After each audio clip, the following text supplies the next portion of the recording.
Everybody, Peter Zeihan here, just taking a walk after this guy dumped on us. The big news today, it's February the 5th, is that overnight local time, Iranian-backed militants in Syria attacked another U.S. base. It's the first significant attack since those 3 American soldiers were killed early part of last week. And the United States launched a bunch of retaliatory strikes against Iranian-backed militias throughout the region. Anyway, this is the first significant action by them since, and again, it looks like a drone got through and hit the barracks again. This time, it wasn't American service people who were killed, but a half a dozen Kurds that U.S. Special Forces were training. Let me explain how we got into the Middle East and why it's difficult to get out, and then we'll put this into context. So, going back very roughly, 1,000 years. The Middle East has not been a place that anyone wanted to be. It was on the way somewhere. So you had your more advanced, somewhat, very loosely using this term, technocratic societies with a little higher value add in their economic systems in the West. And then you had East Asia, and to a lesser degree, Southeast Asia and South Asia, that produced goods that you could not find in the West, things like spices and porcelains and silks. And so the trick was to figure out how you could link these two economic systems together despite the vast distances involved. And from roughly 1000 to roughly 1500 AD, the solution was coastal vessels, camels, caravans. The problem with all of those things is you had to go through any number of intermediaries, especially for the land routes. And since the sea routes weren't safe, most people stuck with the land routes. This meant that the folks who lived in between, in the middle, to the east of the Western nations, ergo the name, found themselves having to pay massive markups because you'd send your gold east and you'd bring the cargo west, and every few miles or few dozen miles, there would be another middleman who would take their cut. And so the cost of these products didn't double or triple or quadruple, but typically went up in cost by a factor of 1,000 or so. And so what were not necessarily everyday goods, but not exactly considered exotic goods out east, became the cream of the luxury goods in the West. And so the trick was to how do you avoid those markups? The solution was hit upon by the Spanish and the Portuguese, who developed the technologies to sail farther from the shore. With old coastal vessels, if you happened to anchor, which you had to do every night, within sight of land, there was a reasonable chance that somebody who lived in the neighborhood was just going to come and take your ship and kill your people and take all your stuff. So that's one of the reasons why they tended to prefer the land routes. But with the Portuguese and the Spanish developing deep water navigation, they were able to do an end run around that entire thing, interfaced directly with the east. And so from roughly 1500 until roughly 1900, the Middle East just didn't matter. It became a complete backwater, and eventually the Western countries industrialized, and when they came back to the Middle East, to an area that had not industrialized, you bring a knife to a gunfight enough times, and the locals pay attention. And so you basically had the Brits, the French, and the rest divvy up the entire region into mandates and colonies. Now, why was the West able to pull that off when the Middle East just kind of stayed at the same technological level? To be perfectly blunt, the answer is rainfall. Throughout the Western countries in Europe, it rains. Rain means that you can grow crops in any number of areas, and that gives people an interest in pursuing their own economic destinies. Also, you had winter in most of those areas, so in the off-season, farmers could be working on something else. They weren't exactly getting law degrees, but the point is the overall skill level of the population steadily creeped up. And when you've got a lot of people who are vested in stability in the system, even if it's not a democracy, you get a degree of political stability, economic advancement, technological acumen that you just don't get in the Middle East. In the Middle East, very few places have rain. Where you do have water, it's in a relatively narrow band, either right on the coast or along a river. And that makes it very, very easy for a political authority to rise and dominate that specific geography, and in doing so, basically reduce the entire population to slave status. That does not give people a lot of interest in pursuing stability for the system. It makes revolutionaries very popular, but it also means that the power of the state is just almost total making it very, very difficult for anyone to make something of themselves. So you will get centers of learning throughout the Middle East who did absolutely preserve Western knowledge during the Dark Ages, but they never applied it themselves. They never disseminated it within their own cultures. They were basically just libraries maintained by monks. Oversimplification, 1,500 years of history, I recognize that. But you can't deny the economic trajectory of the Middle East versus the West. And then once the West cracked the code on industrial technologies and they started having gunpowder and cannon, and the Middle East was left behind, there was no contest at all. So now, today, the economies of the Middle East matter more to the world today than they have for most of the last half millennia, largely because of oil, because there is an asset those industrial economies need in order to function. Now, this isn't so much an American problem directly because North America is self-sufficient, well, not even self-sufficient in oil, it's a significant exporter of oil. And if the Middle East were to vanish tomorrow, we'd have some adjustments on things like crude quality, but within a couple of years, we'd be totally fine. However, the Europeans, significantly less so, specifically since the Russian crude is no longer part of their equation. Okay, now where does that bring us? Well, it means that anyone who goes into the Middle East after about 1950 is faced in a very different environment from what was faced from 1000 AD to 1500, when it was just a place you had to push through, or from 1500 until roughly 1950, when the West was industrialized but the Middle East wasn't. Now the Middle East is. And no one's going to say that a group like ISIS in Syria is like the pinnacle of human technology, but it's really easy for them to get explosives and AK-47s. So it's no longer a contest like we saw from 1900 to 1950 between an industrialized Western imperial system and a completely non-industrialized, almost tribal Middle Eastern system. You've got a different makeup now. Now, the governing systems of the Middle East themselves are also in play and very much in flux, because before 1950, you basically had a series of what could be best called fortress political systems, where by dint of geography, maybe they had an oasis like Damascus, maybe they were surrounded by desert like Egypt, maybe they were a mountain fastness like Iran. It's a little difficult to get in and out, and some of these areas are a lot more difficult to conquer than others, Iran probably being at the top of that list. But you introduce industrial technologies to this area in the post-colonial, post-World War II environment, and all of a sudden, they're not just drilling for oil, they're building roads, they're buying military hardware, and it makes for a very different mix. You get this incredibly brittle, top-down, concentrated political system that is absolutely incapable of providing the people with a level of technological progress that is possible elsewhere in the world, because there's very little to work from aside from cash, from oil. And you apply that in a world where society is weak.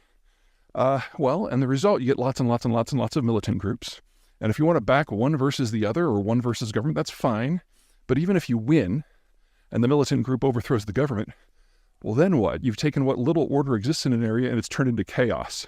You get complete societal breakdown, as we've seen in places like Egypt and Iraq and Syria in recent years. So, enter the United States. In the aftermath of the 9/11 attacks, the Bush administration felt that the best way to fight al-Qaeda was to make sure that the countries that allowed al-Qaeda to function would go after it. So after the Afghan operation, we discovered that al-Qaeda scattered to the winds, and we found out that a lot of the recruits were coming from Syria, because that was how the Syrians got rid of their own dissidents. A lot of the troops, Taliban troops that were in Afghanistan, fled through Iran to parts unknown, because the Iranians were like, well, we hate these guys, but we don't want to deal with them, especially since they don't like the Americans very much.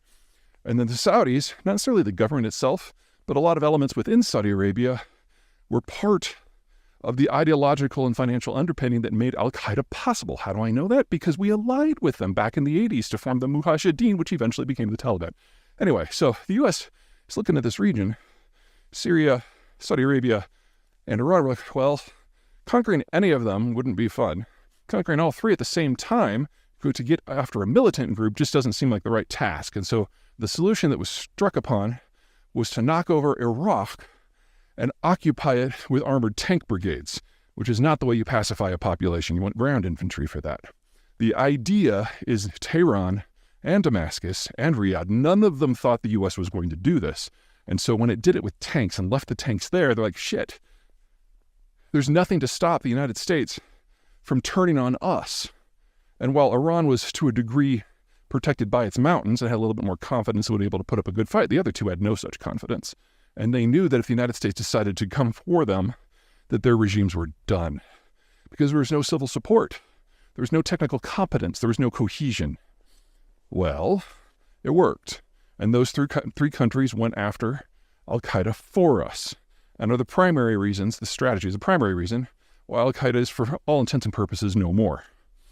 The problem is that we didn't declare victory and went home. We tried to make Iraq look like Wisconsin, with the results that you can imagine, because again, there's nothing to build from in terms of society. We overthrew what stable order there was and replaced it with nothing. Now, fast forward to today. The W. Bush administration felt they had no choice but to go in. And, we can debate whether it worked out well or not. First phase of the plan, I think, worked. Second phase, Obama changed nothing, despite his rhetoric. Trump said he pulled out, but left troops in places like Syria to fight ISIS because no one in the U.S. political system wants to be blamed for being the guy who allowed that militant group to come back. But here's the problem. The countries in these areas are never going to have the foundation that's necessary to form a country in the way that Americans or Westerners in general, or even Asians, see it. And so if your goal is to prevent the creation or the operation or the resurgence of a specific type of militancy, you will be there forever. And that's one of the reasons why we called them the forever wars, because we found ourselves going to war with a military tactic as opposed to any specific group. And while most of our troops are out of the region now, what happened earlier today in Syria is the best that we can hope for unless the strategy changes. We are never going to be able to turn these countries into something that we would normally recognize as a peer or as even someone in the same category as the nation states that we have in most of the rest of the world. That's not how these areas work. They never have. They don't have the economic geography to try. And so we're left with a fun little discussion we have to have. Option A is stick it out forever, do what most of our forces have been doing in the region since the operation was slimmed down under Trump, and hunker in your bases and watch. And if something like ISIS bubbles up again, hit it with a hammer, go back to your bases, and watch some more. And if you do that, you'll be there forever. And while you're there forever, other militant groups who have their own ideas of who should be in charge will take pot shots at you. And that's what we've been seeing with the Iranians being the instigators. This is the new normal. This is the old normal. This is just what the region looked like. Option 2, leave. From a casualty point of view, it's easy. We're never going to make this area look like something that we want. Danger, if you leave, is that a group that you specifically don't like is going to boil up. Now, let me put that into context. Part of the reason that we're still there is we find the tactics of ISIS beyond repute. And we've seen that replicated in Hamas in the beginning of the Gaza war. We're not going to be able to defeat a tactic. But the fear is if we leave, more of these groups will boil up in a shorter period of time and eventually start not just attacking the locals, but our interests in the region as well. The problem with that theory is that it assumes that there's something better that can happen if we stick around. Something to keep in mind. This is an area of fortress cities. And historically speaking, when you don't have an external power like the United States in, those fortress cities start to enforce their own writ on the area. Now, we have enabled Baghdad to recover from the Saddam and the occupation areas, and it's doing a pretty good job of holding its own. What we're doing against groups like ISIS is basically taking some of the unknowns out of the equation for the other two major powers in this region, which are Damascus, Syria, and Turkey. If the United States were to vanish overnight, they would have to deal with these unknowns themselves. And we would have a much more aggressive effort from both countries to deal with groups like ISIS. That is more normal. And so we're actually in this weird situation where U.S. forces that are remaining in the region, even if they're just staying in their camps, have become the single greatest reason why the government in Damascus still exists. Because under normal circumstances, other regional powers would have moved in and smashed these groups that were patrolling out of existence. And that means the Turks get more involved, that means the Syrians get more involved, and that means the Israelis get more involved. And in that sort of contest, with Mesopotamia kind of acting as an anvil, we'd probably see the end of the Syrian government within 5 years. Of course, it would be bloody and horrible, because this is a region that can barely grow food itself, and it uses a lot of those energy imports or exports to buy food that it imports. So the capacity here for an outright civilizational collapse is very, very real. And agreed, the presence of U.S. forces is one of the few things holding the darkness at bay. Now, whether that is considered an American national interest or not, talk amongst yourselves.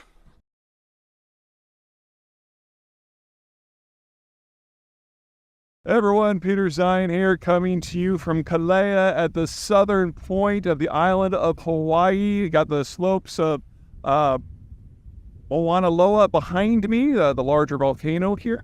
I am going to take something from our Ask Peter forum. We're going to put that link here at the end of the video, too, in case you were sending your own questions.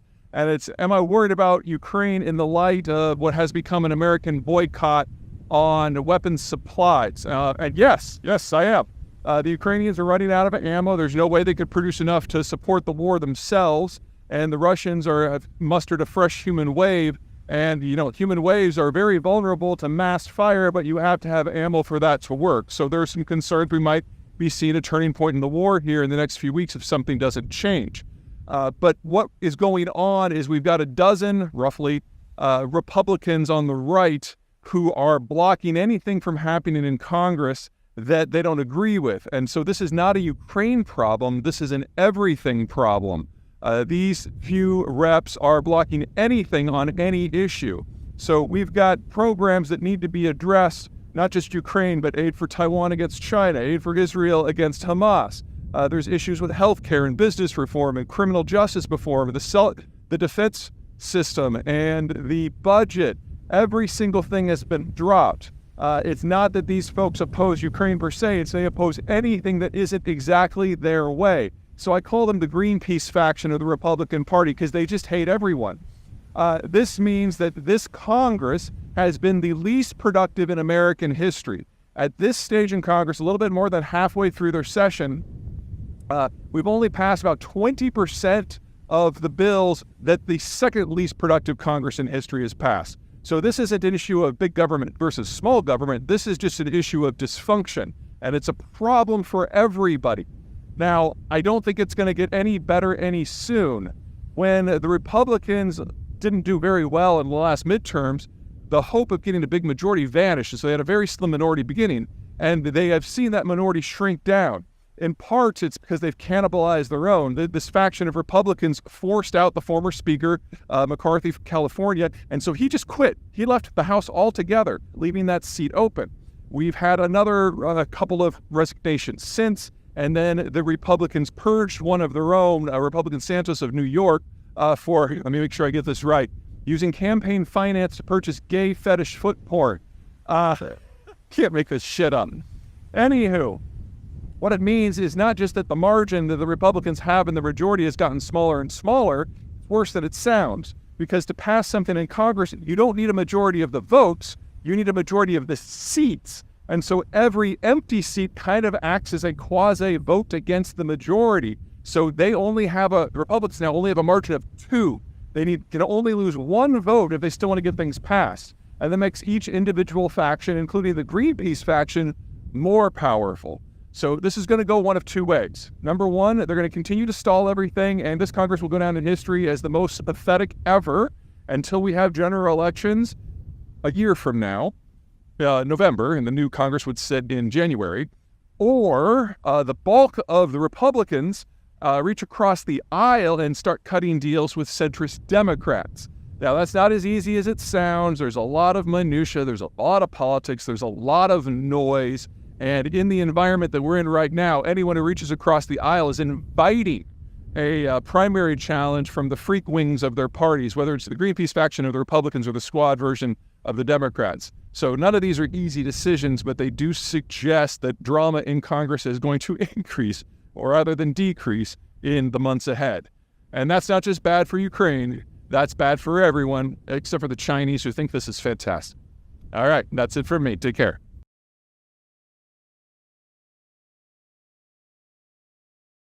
Hey everybody, Peter Zeihan here, coming to you from above the very active Kilauea volcano. That's the crater that cooked off last year.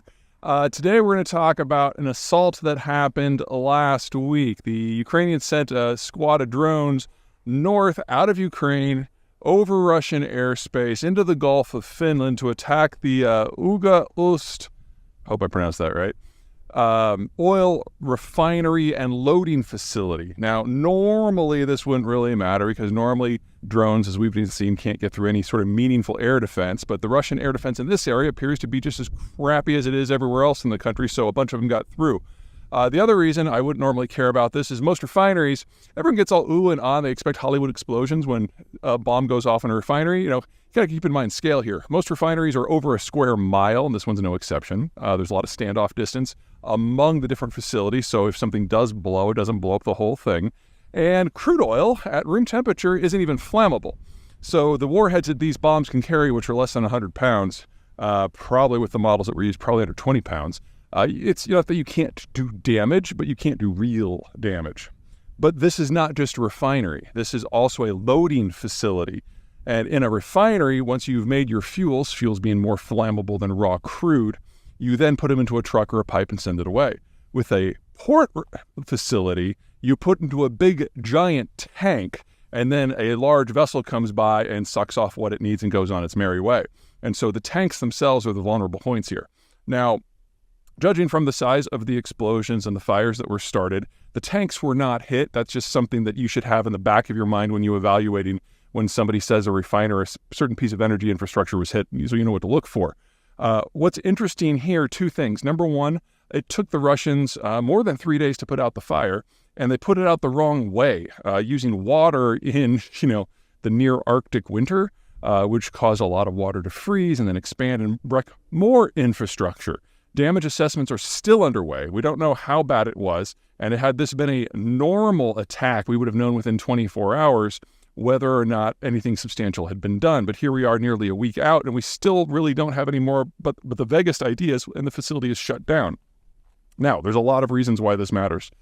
Number one, while the Europeans have put sanctions on seaborne crude, seaborne oil product is in a loophole. So they were still taking stuff from this facility, and with it shut down, all of a sudden, sanctions have gone up to a whole new level, and we're going to have a very good idea of how the Europeans can absorb or not this newest change. Quick add-on, the Ukrainian attack on Ust-Luga was on Sunday the 21st, and less than 72 hours later, the Russians were able to begin shipping out again. However, what is being shipped out is primarily, well, almost exclusively, oil and something called condensate, which is kind of a raw product somewhere between natural gas and oil. The actual refining complex remains completely offline. There's no naphtha, there's no fuel, there's no intermediate products that are coming out at all. And at present, the Russians are still completing their damage assessments, and at the pace they're going, we probably won't have any information on the level of damage until probably March. And then, with their very, very thin remaining skin of skilled labor, they can start talking about repairs. Second, this is the first significant Ukrainian attack against a significant economic asset of the Russian Federation, and at least on the surface, it looks like it was much more successful than they ever thought was possible. That means that the northern parts of the Baltic Sea and the Gulf of Finland are suddenly in a danger zone that is well within the Ukrainians' proven range of operation. Now, the Ukrainians and the Russians haven't really gone against civilian shipping right now, but I can't think of a better target than an oil loading and refining platform such as what we've got in Ust-Luga. Again, apologies for the inaccuracy. We're just going to put the spelling right here so you can see what I'm having the trouble with. Okay. So this is the sort of thing we should now watch for in the future, because this is not the only facility of this type which is within the Ukrainians' reach. There are a number of facilities at Novorossiysk on the Black Sea and Tuapse on the Black Sea, and closer to St. Petersburg, also on the Gulf of Finland. And now that the Ukrainians have proven that a few things can slip through, you can bet that they're going to target all of them. And all told, if you look at all of the infrastructure combined, its combined export and throughput capacity is in the vicinity of 3.5 million barrels a day, which is about 3.5% of global output. So if you put a meaningful dent in the export infrastructure, it's impossible for the Russians to shunt this stuff somewhere else. There's nowhere else to go. And so it just backs up through the system. There's also one other thing to look at. The fact that the damage control crews proved to be so incompetent is something that we're starting to see at the edges as the Russian economic system frays. The Soviet educational system collapsed back in 1986, which means that the youngest people who are worthy of terms like engineer turned 64 this year.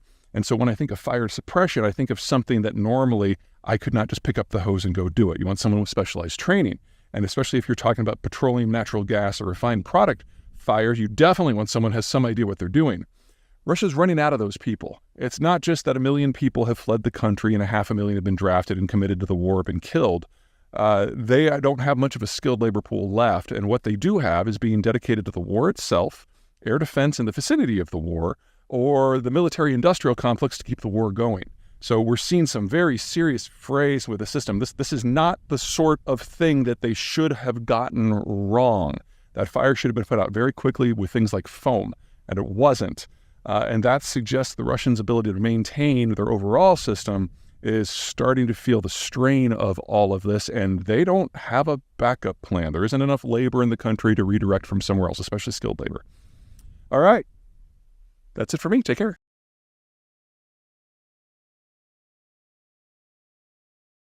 Hey everybody, Peter Zeihan here, coming to you from Colorado. It is the 29th of January, and the news today is that in a drone attack, an Iranian militia operating near the border of Jordan and Syria managed to get a drone into an American base and kill 3 people in the vicinity of one of the barracks. These are the first deaths of American military personnel since the Iranians started pushing groups like the Houthis to attack Americans and international commerce in a large volume, and it's probably going to merit a response.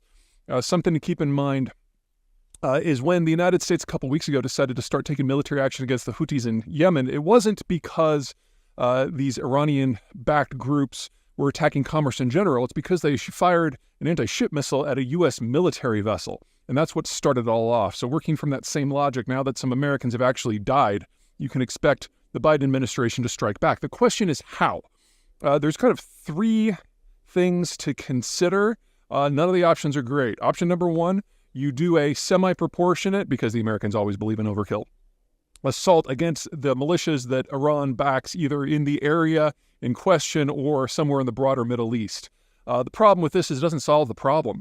The people who are doing the attacks aren't Iranian. They're just using Iranian equipment and sometimes a little bit of Iranian intel. And even if you were to wipe them all out, they come from sectarian groups who are opposed to their local geopolitical orders. And so they tend to oppose Sunni groups who tend to be in the majority, especially in places like Jordan, or in the case of Iraq, where you have a pseudo-democracy.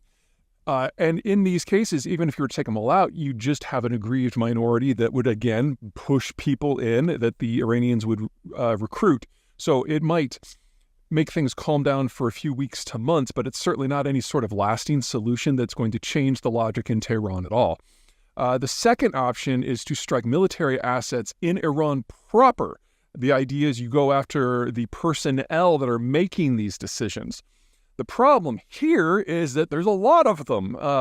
Iran isn't like most strongman autocracies. You've got a ruling elite of the religious class, the mullahs, who's over 10,000 people. And even if you were to somehow magically carry out an assassination program and within 24 hours kill the top 1,000 of them, I mean, sure, they'd have some reshuffling, but it actually wouldn't disrupt the regime in any meaningful way.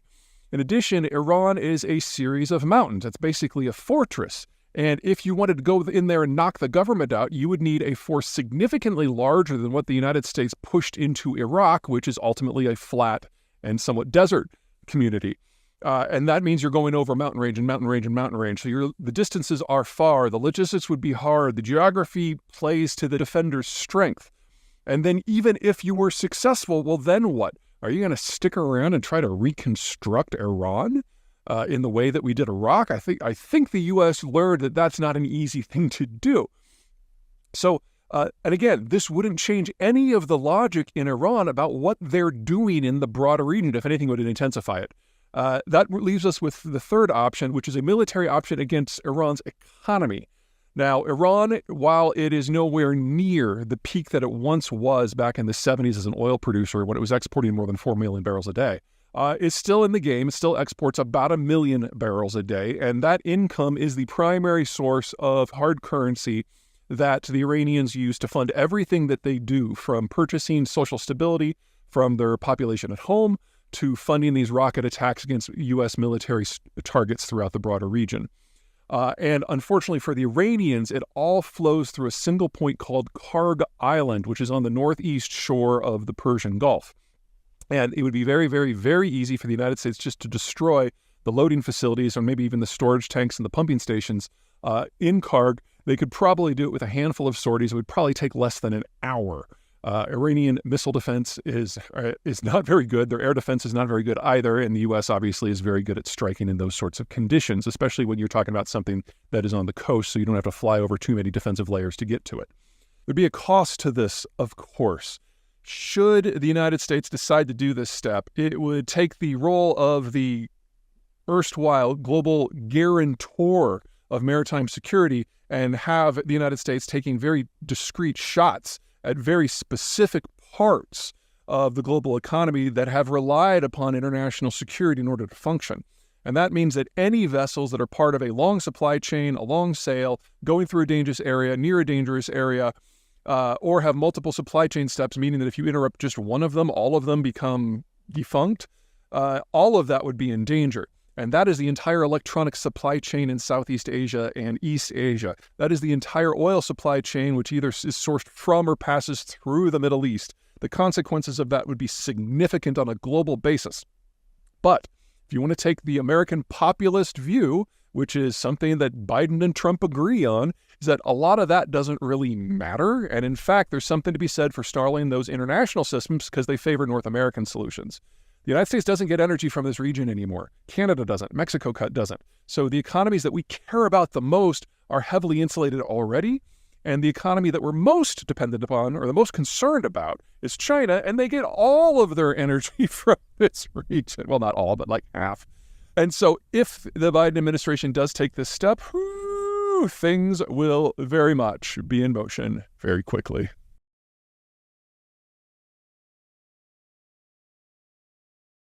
Hey everybody, Peter Zeihan coming to you from Colorado, where we're about to get another 6 inches of snow. A lot of you have written in about the Biden administration's decision to put an operational pause pending further review on liquefied natural gas exports. There are a lot of people talking a lot of things on all sides. On the energy industry side, they're saying that this is a breach of proper protocol and it's going to really inhibit future investments across the sector. And on the environmentalist side, they're talking about how this is the end of that sector altogether and they're dancing and singing Kumbaya. Everybody's wrong. Let me kind of lay out what this stuff is. So natural gas is normally transported by pipe because it's difficult to move, it's difficult to store, it's difficult to produce. And so you'll have a pipe network like in North America that is separate from the pipe network in Europe, which is separate from the pipe network in China. Those are the three big ones. You got some smaller ones around the world. They don't connect, or they can't connect. And so if you want to link these together, what you need to do is have a facility on a coast that will chill the stuff down to something like negative 300 degrees or so. And then it's a liquid, and then you put it into a specially designed tanker that can handle these cryogenic fluids. And then you transport it across the ocean to another facility where it unloads and is regasified and then put into the new system. Now, we've been doing this for a few decades, but it's only in the last 15 years that it's really started to become big. And the primary reason for that is the environmental movement, because natural gas, if it's properly burned in an appropriate facility, a combined cycle natural gas plant, generates about half of the CO2 emissions of, say, a coal plant. Also, you can spin up a natural gas facility in just a few minutes, as opposed to a coal facility, which can take hours to even days. And so if you want to pair it with, say, wind and solar, it's the perfect complement fuel, because when the sun goes down or when the wind stops, you can just turn this thing on. And so if you want to get the full capacity from your wind and your solars, you really have to have a conventional system that's dispatchable like natural gas. Now, the United States currently has enough capacity, nameplate capacity, to chill and ship about 13 billion cubic feet of this stuff per day, which makes it the largest exporter in the world already. And under construction are facilities that would allow another 12 BCF per day, which, if you remove the United States' existing capacity from that, that's again the world's largest. And then there's already been stuff permitted for another 16 billion cubic feet per day. So, you add those three together and, where we are right now, that's enough to supply all of Japan. If we bring all of these online, that's almost enough to supply all of Europe. And the Biden freeze doesn't touch any of that. It is a pause of the review process for new facilities. Now, if the United States were to bring these all online, so 13 today, 12 in the few years, and down the road, maybe another 16, you're talking, 40? Yeah, it's more than 40 BCF. And that would be roughly 1/4 to 1/3 of total U.S. consumption of natural gas. If we did get the number that high, we'd have a lot more price linkage between the U.S. market and everywhere else. Remember, natural gas is pretty much sequestered, and LNG has traditionally just kind of played at the margins. But if we had this kind of volume, then Americans would start to be exposed to global natural gas prices. If that were to happen, instead of this $2 to $5 range that we've kind of become used to and is probably going to be our norm for the next few decades, we'd probably see prices regularly going above 15 or 20 as we have international price shocks because of things like, the Ukraine war, or something blowing up in the Middle East. When you only have about 10% exposure, or in our cases a little bit, 10%? Yeah, we got about 10% exposure. The price swings are very muted. And so back in 2021, when the Ukraine war was hot and heavy and we thought we were going to lose all the Russian gas at the same time, the Europeans were dealing with natural gas prices that were well over 70 for a few months, and it was pretty ugly for their industrial stuff. Anyway, let's talk about what people are talking about with this. On the industry side, the idea that we're going to build out past 40 is kind of a stretch anyway, so the oil companies are just whinging because someone's telling them that they can't do anything right now. Second, the Biden administration has not oversold this. They're saying it's a temporary pause of the review process to consider climate change. Well, if you want to consider climate change, natural gas is the perfect fuel to ship out in bulk because it's the only thing that really pairs with solar or wind. You're not going to do this with coal. That would be silly. And batteries sound great until you realize the industrial process that's required to build them at scale is never going to make them more than a niche use in specific areas. I'm not saying there's no use for them there, but natural gas is so much easier. It's so much cheaper. And by most measures, it's actually a lot cleaner too. So you're only going to put batteries in places like Phoenix maybe, where the solar intensity can be really, really high, and they just need to save some, for nights.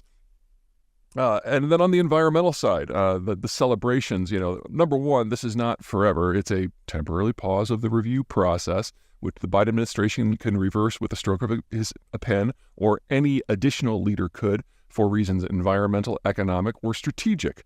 Remember that a lot of the stuff that's getting shipped out right now is going to Europe in order to allow the Europeans an option other than sucking down Russian gas. So, this is kind of important from that front too.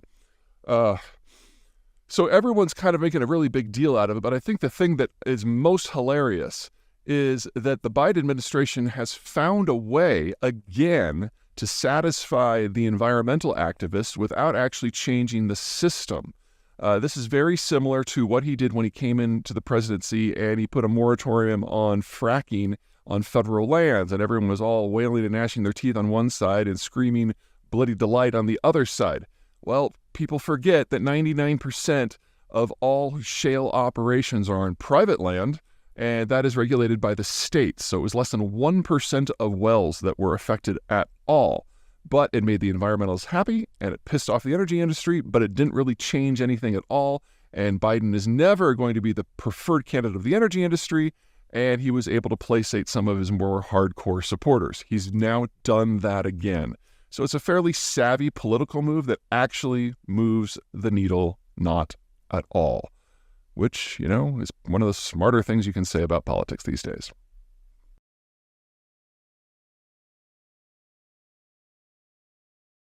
Good morning from a frigid Colorado. It's a balmy 0 degrees this morning, and today I'm going to tell you a tale of 3 companies and the state of the semiconductor industry from a technological and production point of view. Now, if you go back to the world before 2017, the technology of the day was something called deep ultraviolet, which was basically a way of producing microchips. And Intel, the American technological giant, was the world leader by pretty much any measure. And they had gotten a little cocky and they had gotten a little bit lazy. So they would design chips 2, 3, 4 models out, but would only produce the next one up. Because they were so far ahead of everybody else, they didn't feel the need to jump steps. So they would use DUV, and they would make a chip that was marginally better than the one before. And then at the end of the year, no one had caught up, so they'd do it again and again and again. And they did this for like 15 years. I mean, they're very good at what they do, but they could have pushed the technological envelope a lot more had they chosen to. In part, that was because of the nature of DUV technology. The problem with it is you have to kind of make micro adjustments and physically adjust the equipment for each type of chip, and you have to do that manually and physically. And so with every design, you had to do it all over.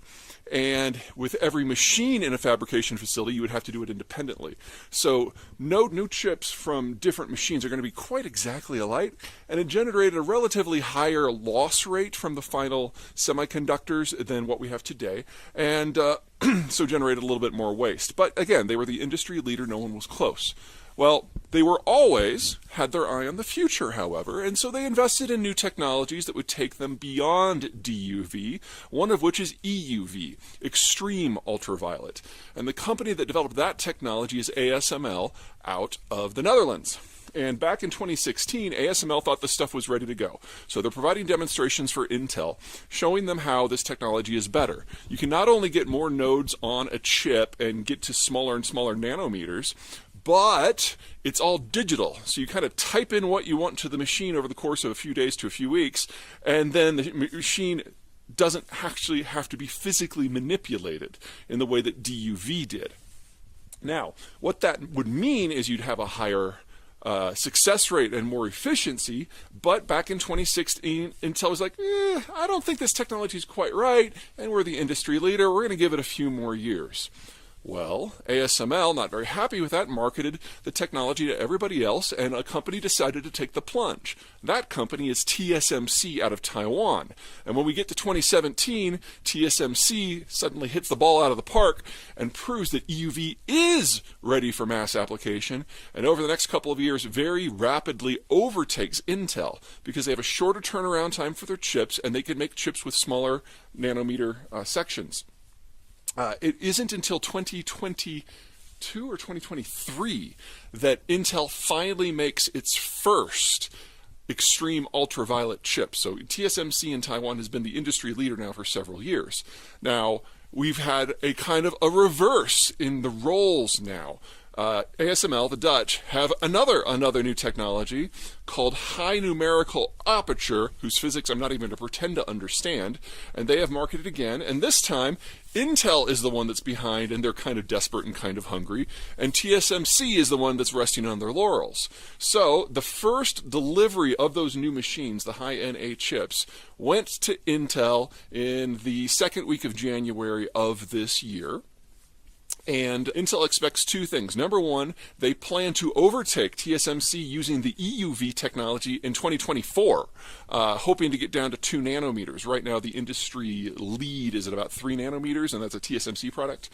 And then next year, they hope to leapfrog even further, provided that these new high-NA machines work, which we'll find out pretty soon. Anyway, that's where we are right now. In terms of the overall geopolitics, it's pretty straightforward. Right now, 90% of all IHN chips are made by one company, TSMC, in one city in Taiwan. It's a high concentration.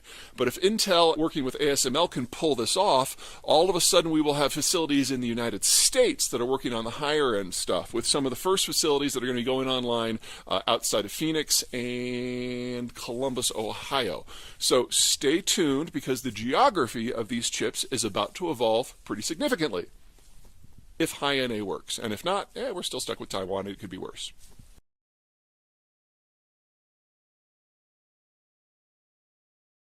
Everyone, Peter Zeihan here, coming to you from Doubtful Sound. And in this next in our series of regional geopolitics in a post-American world, I want to talk about Northern Europe, specifically the Scandinavian region. Now, this is an area that has been fractured by history. You've got islands, you've got peninsulas, you've got de facto city-states. But while they have been powerful in the past, they've kind of been sleeping for the last 300 years. And during the Cold War and the post-Cold War era, it's been fractured into a number of different governments. But I think the best way to think about this is not so much a collection of countries, but a family of Vikings who are getting to know each other again. The original Vikings were the Danes and the Swedes, who basically went off, raided and pillaged, and founded little trading depots everywhere that they went. And some of those depots eventually rose to become significant countries in themselves. Think of Riga in Latvia, or Oslo in Norway, or Reykjavik in Iceland.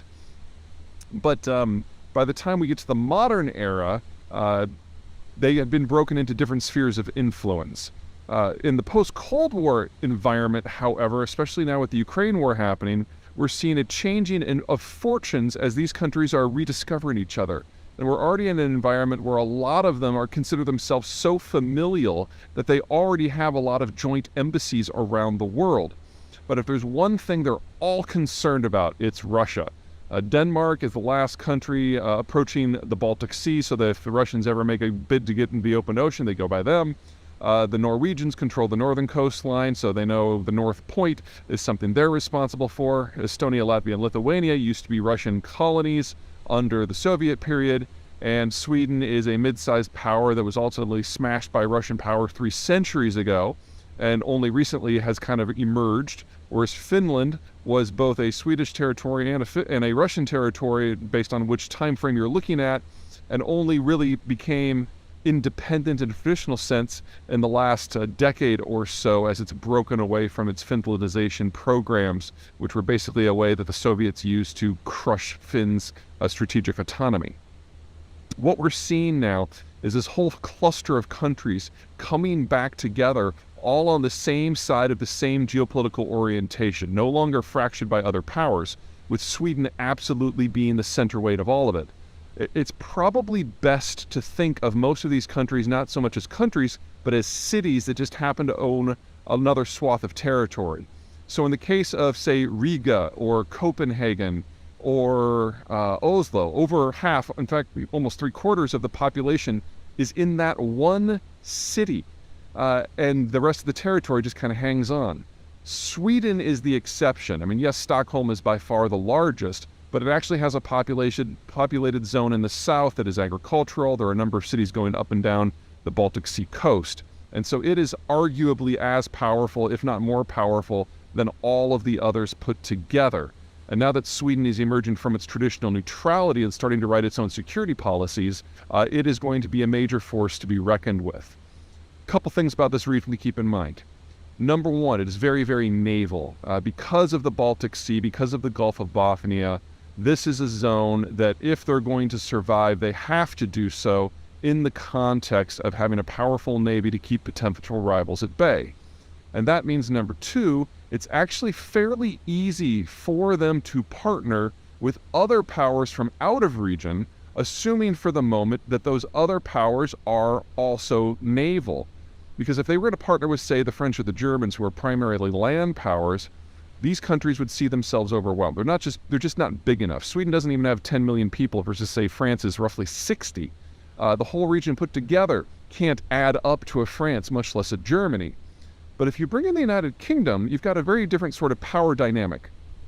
And the United Kingdom, like the Swedes, like the Danes, like the Estonians, really doesn't want to see a single large mega power emerge in the Eurasian or the European space, because that would be a threat to their naval independence. And so the Brits have always gotten along spectacularly with all of the Scandinavians, and now that the Swedes and the Finns are ditching neutrality, the partnership between London and these places is very strong. To a lesser degree, the United States is in the same place. Now, the United States overall is looking to slim down its security commitments moving forward, but it doesn't take a lot of cooperation between the Americans and, say, the Finns and the Swedes and the Norwegians in order to achieve some outside outcomes, because all of the Scandinavians just want to maintain independence, which means they're always going to be, to a degree, hostile to anything that happens in Moscow and, to a lesser degree, continental Europe. That means for a very small price, the United States can really achieve some outsized outcomes working through some very reputable partners.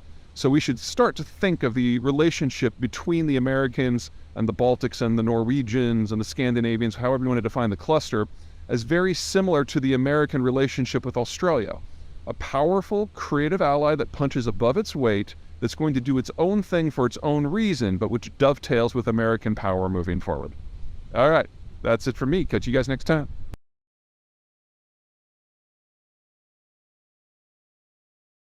Hey everyone, Peter Zeihan here, coming to you from a very foggy Colorado. It is the 16th of February, and the news today is that Russian prison authorities have announced the death of Alexei Navalny, who was a political prisoner who had the audacity to criticize Vladimir Putin and run for office long ago, years ago, and has been in prison ever since. He was transferred about a year ago to a high-security prison in the middle of nowhere in Siberia. It was an old Soviet gulag. This is basically where the Russian government sends people when they want them to die, because it's cold, it's brutal, there's no heat, and medical service is deliberately denied. So the idea that he's dead is not exactly a shock. The Russian government very well could have actually executed him, and no one would know.